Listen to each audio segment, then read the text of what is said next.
Bonjour, dans cette vidéo, on va s'intéresser à des primitives particulières. Donc, 3 exemples, mais la même méthode à chaque fois. Dans un premier temps, on trouve l'ensemble des primitives. Donc avec, vous savez, la constante k qui va différer d'une primitive à l'autre. Et dans un deuxième, une solution particulière. Un peu comme dans les équations différentielles. Donc c'est parti, on part sur la première. Donc la première, c'est une fonction f de x qui est égale à x plus 1 sur, je vais la réécrire, un quotient, donc x plus 1 sur x carré plus 2x plus 1. Alors, le principe est toujours le même. Qu'est-ce qu'on reconnaît comme forme? Donc, on reconnaît une fonction petit f, toujours, qui est égale à, et il faut chercher la fonction u qui va être présent ici. Alors, la fonction u, c'est souvent la fonction qui est la plus consistante. Là, par exemple, en termes de degrés, on voit que le polynôme va prendre le dessus sur la fonction affine. Donc, u de x, ici, ça va être x carré plus 2x plus 1, si jamais ça doit fonctionner.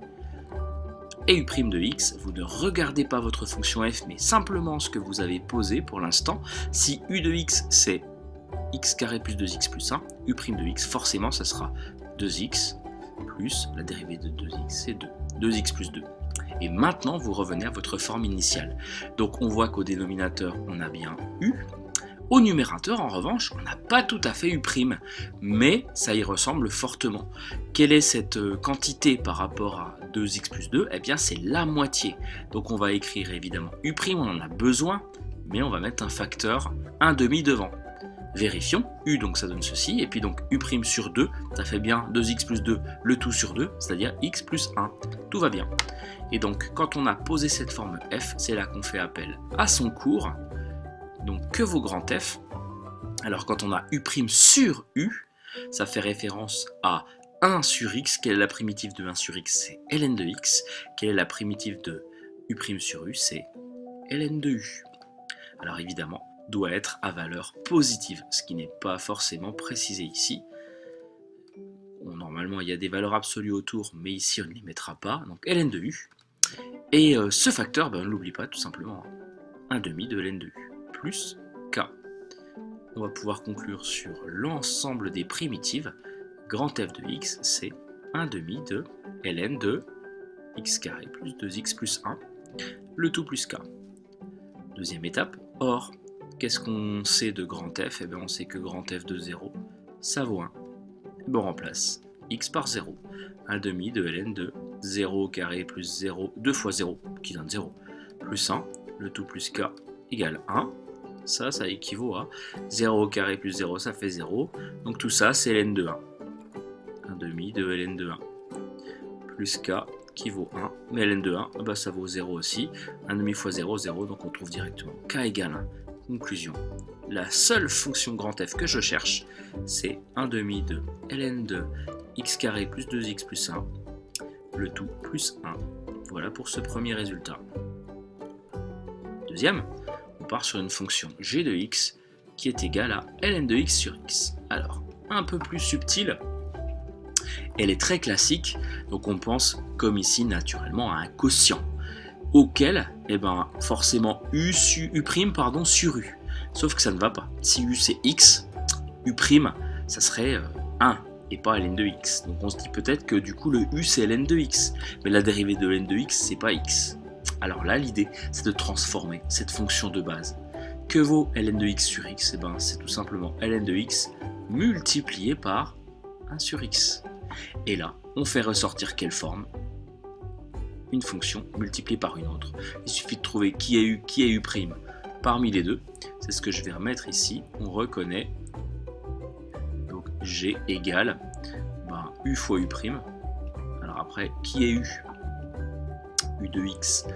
Qui est u' de x? Eh bien, qui est la dérivée de l'autre? Si je pose ln de x en u, j'ai bien u' qui vaut 1 sur x. Voilà. Donc, que vaut grand G? Encore une fois, c'est du cours. U est à la puissance 1. Donc, quand on primitive, u va être à la puissance 2. Sauf que quand je dérive ça, ça fait 2u fois u'.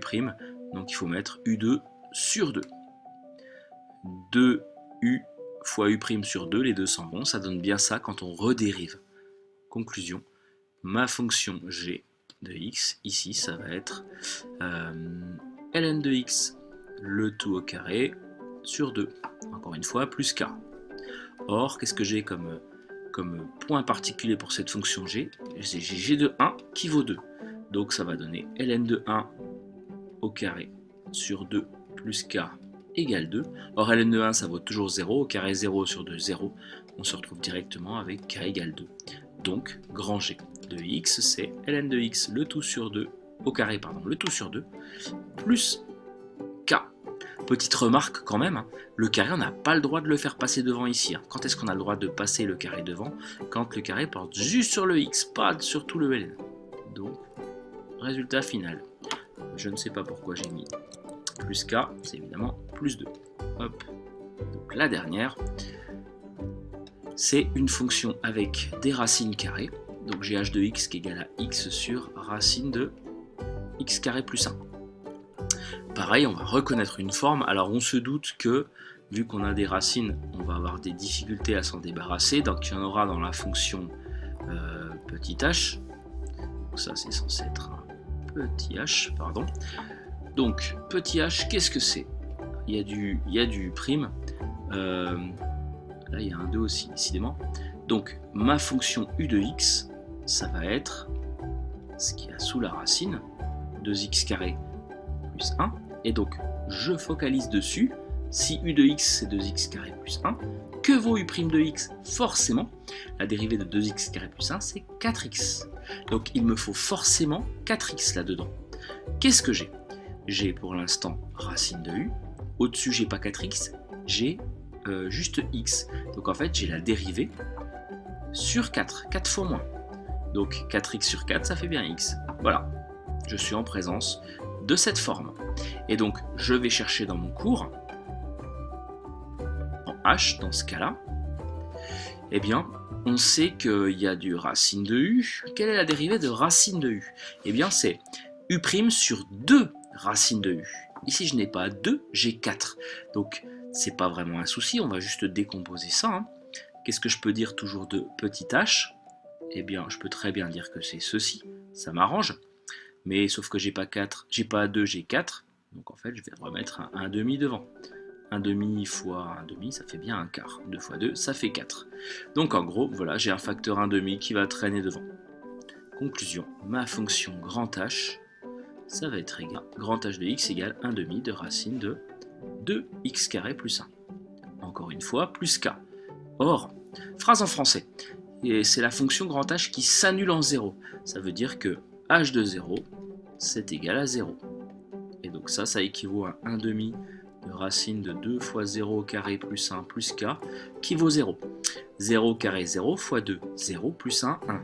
Racine de 1, ça fait 1, donc en gros on se retrouve avec 1,5 plus k qui vaut 0. Donc k vaut 1,5, moins 1,5 plutôt, ici.